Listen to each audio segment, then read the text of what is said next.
Hi friends, the honest മലബാറിലേക്ക് എല്ലാവർക്കും സ്വാഗതം. അപ്പൊ ഇന്ന് നമ്മൾ ഡിസ്കസ് ചെയ്യാൻ പോകുന്നത് ഒരു കൂളർ ഉപയോഗിക്കുമ്പോൾ അറിഞ്ഞിരിക്കേണ്ട 10 കാര്യങ്ങളാണ്. അപ്പോൾ ഒരു പുതിയൊരു കൂളർ വാങ്ങിച്ചതിന് ശേഷം ഈ 10 കാര്യങ്ങൾ നിങ്ങൾ അപ്ലൈ ചെയ്യുകയാണെങ്കിൽ കൂളറിന്റെ ലൈഫ് കൂടുകയും പിന്നെ ചില ഉപകരണങ്ങളൊക്കെ നമുക്ക് കൂടുതലായിട്ട് നല്ല രീതിയിൽ യൂസ് ചെയ്യാനും സാധിക്കുകയും ചെയ്യും. അതിന്റെ പോസിറ്റീവായിട്ട് നെഗറ്റീവായിട്ടുള്ള കുറേ കാര്യങ്ങളുണ്ട്.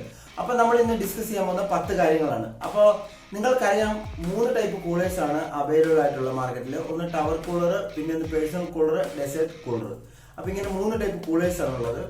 അപ്പോൾ ഫസ്റ്റ് കാര്യം എന്താണെന്ന് വെച്ച് കഴിഞ്ഞാൽ, ഇപ്പോൾ കൂളർ യൂസ് ചെയ്യുമ്പോൾ പ്രായമായൊരു കുട്ടികളുടെ അടുത്ത് വെച്ചാണ് യൂസ് ചെയ്യുന്നതെങ്കിൽ ജലദോഷം അങ്ങനെയുള്ള അസുഖങ്ങൾ വരാൻ സാധ്യതയുണ്ട്. അപ്പോൾ പ്രായമായ കുട്ടികളൊക്കെ ഉള്ള റൂമിലാണ് നമ്മൾ കൂളർ യൂസ് ചെയ്യുന്നത്. കുറച്ച് ദൂരത്തേക്ക് മാറ്റി വെച്ച് ഡയറക്റ്റ് ആയിട്ട് അവരുടെ ദേഹത്തേക്ക് അടിക്കാത്ത രീതിയിൽ കുറച്ച് ദൂരത്ത് മാറ്റി വെച്ച് യൂസ് ചെയ്യുകയാണെങ്കിൽ അത് കുറച്ചും കൂടി ബെറ്റർ ആയിരിക്കും. അവർക്ക് അസുഖങ്ങളൊന്നും വരാതെ ഇരിക്കാനും അങ്ങനെയുള്ള കാര്യങ്ങൾക്കൊക്കെ നല്ലതായിരിക്കും.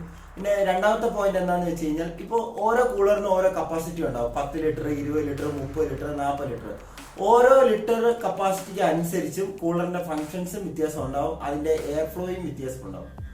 അപ്പോൾ ഞാനിവിടെ പറയാൻ ഉദ്ദേശിക്കുന്നത്, ഇപ്പോൾ ഒരു 20 ലിറ്റർ കപ്പാസിറ്റി ഉള്ള ഒരു കൂളറാണ് നിങ്ങളുടെ കയ്യിലുള്ളതെങ്കിൽ നിങ്ങൾ അതിൽ 20 ലിറ്റർ വെള്ളം ഒഴിച്ച് യൂസ് ചെയ്യുന്നതിനെക്കാട്ടും നല്ലത് ഒരു 10-15 ലിറ്റർ വെള്ളം ഒഴിച്ചതിന് ശേഷം ഡെയിലി കുറച്ച് ഐസ് ക്യൂബോ തണുത്ത വെള്ളമോ ആഡ് ചെയ്തതിന് ശേഷം ഉപയോഗിക്കുകയാണെങ്കിൽ നിങ്ങൾക്ക് ആ ഫ്രഷ്നെസ്സും ആ തണുപ്പും എപ്പോഴും നിങ്ങൾക്ക് കിട്ടിക്കൊണ്ടിരിക്കും. അല്ലാതെ ഫുൾ കപ്പാസിറ്റി നിങ്ങൾ യൂസ് ചെയ്ത് കണ്ടിന്യൂസ് ഒരു വീക്ക് നമുക്ക് യൂസ് ചെയ്യാമല്ലോ എന്ന് വിചാരിച്ച് ഫുള്ളായിട്ട് അതിൽ വെള്ളം നിറച്ച് 20 ലിറ്റർ നമ്മൾ യൂസ് ചെയ്തുകൊണ്ട് ഉപയോഗിക്കുകയാണെങ്കിൽ ആ കൂളിംഗ് നമുക്ക് എല്ലാ ദിവസവും കണ്ടിന്യൂസ് കിട്ടത്തില്ല. ഇപ്പോൾ ഐസ് ക്യൂബിൻ്റെയും തണുത്ത വെള്ളത്തിൻ്റെ ഒക്കെ ഒരു ടെമ്പറേച്ചർ നമുക്കറിയാം. പിറ്റേ ദിവസം ആകുമ്പോഴേക്കും അത് കുറഞ്ഞുകൊണ്ടിരിക്കും, റൂം ടെമ്പറേച്ചർ ആയിട്ട് മാറിക്കൊണ്ടിരിക്കും. അപ്പോൾ ഡെയിലി നിങ്ങൾ കുറച്ച് തണുത്ത വെള്ളമോ ഐസ് ക്യൂബോ യൂസ് ചെയ്ത് ഉപയോഗിക്കുന്നതായിരിക്കും കുറച്ചും കൂടി ബെറ്റർ എന്ന് എനിക്ക് തോന്നിയിട്ടുണ്ട്.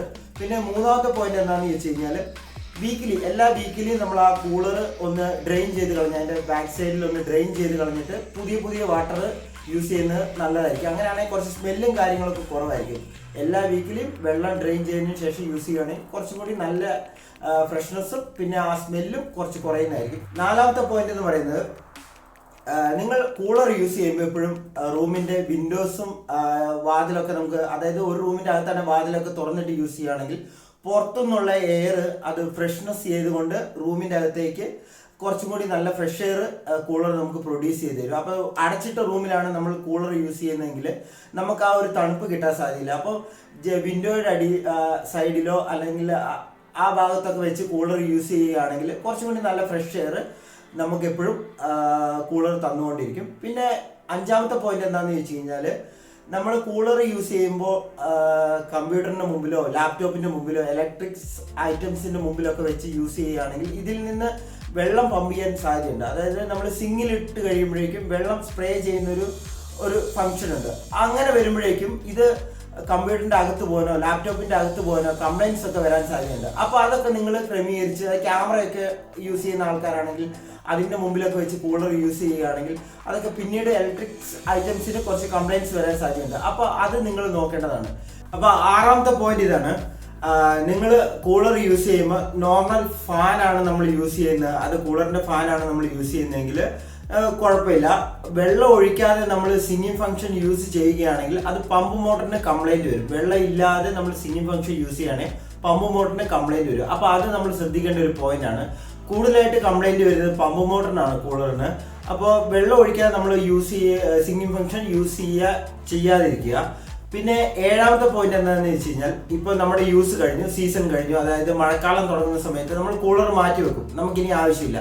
അപ്പോൾ അങ്ങനെ ഒരു സാഹചര്യം വരുമ്പോൾ നിങ്ങൾ അതിൻ്റെ വെള്ളം ഫുള്ള് ഡ്രെയിൻ ചെയ്ത് കളയുകയും അത് നിങ്ങൾക്ക് ഈസിലി റിമൂവ് ചെയ്തതിന് ശേഷം അതൊന്ന് ക്ലീൻ ചെയ്ത് വെക്കുക. അതിൻ്റെ പുറകിൽ നെറ്റ് പോലെയുള്ള ഭാഗം ഹണികോം എന്നാണ് അതിന് പറയുന്നത്. അതിൽ കൂടെയാണ് ഫ്രഷ് എയർ, റൂമിലെ എയർ ഫ്രഷ് ചെയ്തിട്ട് കൂളർ പുറത്തേക്ക് തരുന്നത്. അപ്പോൾ ആ ഹണികോം ഒന്ന് ക്ലീൻ ചെയ്തൊക്കെ വെക്കുകയാണെങ്കിൽ അടുത്ത കൊല്ലത്തേക്ക് കുറച്ചും കൂടി ബെറ്റർ ആയിട്ട് നിങ്ങൾക്ക് യൂസ് ചെയ്യാൻ സാധിക്കും. അതൊന്ന് ജസ്റ്റ് പാക്ക് ചെയ്തൊക്കെ വെക്കുകയാണെങ്കിൽ, അതിനകത്ത് എന്തെങ്കിലും കയറാതെയൊക്കെ ഇരിക്കുന്ന രീതിയിൽ പാക്കൊക്കെ ചെയ്തൊന്ന് റാപ്പ് ചെയ്ത് വെക്കുകയാണെങ്കിൽ അടുത്ത കൊല്ലത്തേക്ക് കുറച്ചും കൂടി ബെറ്റർ ആയിട്ട് നിങ്ങൾക്ക് യൂസ് ചെയ്യാൻ സാധിക്കും.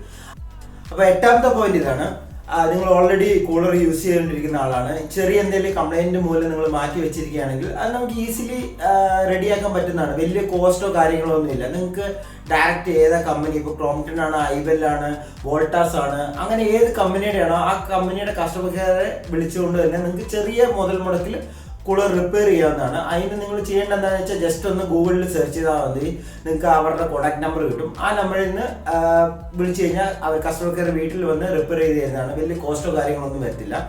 9ാമത്തെ കാര്യം എന്താണെന്ന് വെച്ച് കഴിഞ്ഞാൽ, ഇപ്പോൾ തുരുമ്പെടുക്കുന്ന ഐറ്റംസിന്റെ മുമ്പിൽ വെച്ചാണ് നമ്മൾ കൂളർ യൂസ് ചെയ്യുന്നതെങ്കിൽ അത് നമുക്ക് തുരുമ്പെടുക്കാനുള്ള സാധ്യതയുണ്ട്.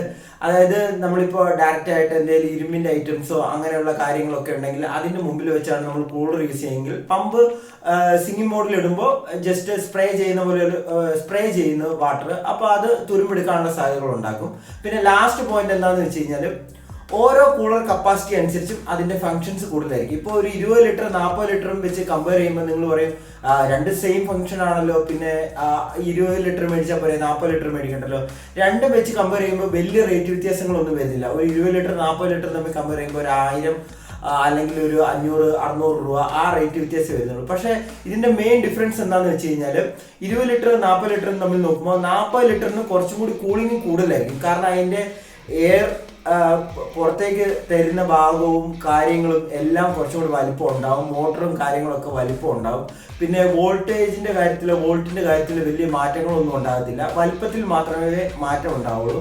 അപ്പൊ അങ്ങനെ നോക്കുമ്പോൾ കുറച്ചും കൂടി വലിയത് മേടിക്കുന്നതാണ് കുറച്ചും കൂടി ബെറ്റർ എന്ന് തോന്നുന്നു. ചെറിയ റൂമാണെങ്കിലും വലിയ റൂമാണെങ്കിലും നിങ്ങൾക്ക് അതിനനുസരിച്ച് ലിറ്റർ നോക്കി മേടിക്കാം. ഇപ്പൊ 40 ലിറ്റർ നിങ്ങൾ യൂസ് ചെയ്യണമെന്നില്ല, അതിലൊരു 20 ലിറ്റർ വെള്ളം ഒഴിച്ചിട്ട് കൂളിംഗ് നിങ്ങൾക്ക് യൂസ് ചെയ്യാവുന്നതാണ്. അതിനനുസരിച്ച് നമുക്ക് അറേഞ്ച് ചെയ്തിട്ട് യൂസ് ചെയ്യാവുന്നതാണ്.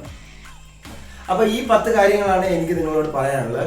അപ്പൊ കൂളർ യൂസ് ചെയ്യുമ്പോൾ നിങ്ങൾ ഇത് ഒക്കെ നോക്കിയിട്ട് ഈ 10 കാര്യങ്ങൾ നോക്കിയിട്ട് ചെയ്യുകയാണെങ്കിൽ കുറച്ചും കൂടി ലൈഫ് നിൽക്കാനും കുറച്ചും കൂടി ബെറ്റർ ആയിട്ട് നിങ്ങൾക്ക് കൂളിംഗ് കിട്ടാനൊക്കെ ഇത് ഉപകാരപ്പെടുമെന്ന് ഞാൻ പ്രതീക്ഷിക്കുന്നു. അപ്പൊ എല്ലാവർക്കും എന്റെ വീഡിയോ ഇഷ്ടപ്പെട്ടു എന്ന് ഞാൻ പ്രതീക്ഷിക്കുന്നു.